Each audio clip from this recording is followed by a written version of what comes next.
Mel 2204, your pageant vlogger host. Subscribe!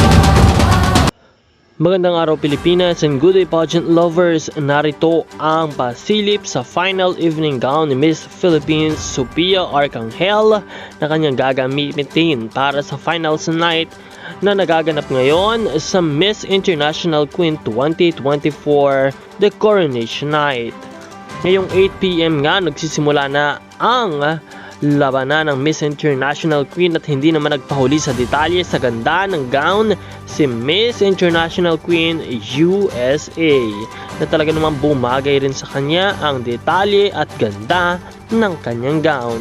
Patuloy nating suportahan ang ating pambato ng Pilipinas for this Miss International Queen 2024 competition para masungkit ang corona para sa taong ito, Miss Sophia Arcangel. And of course, suportahan din natin ang channel na ito sa pamamagitan ng pagpindot ng subscribe button dahil lahat ng mga pangyayari sa Grand Coronation Night ay ibibigay natin sa inyo upang makapagbigay kami ng mas marami pang mga updates. Maraming salamat sa iyong panonood at huwag kalimutan na mag-subscribe.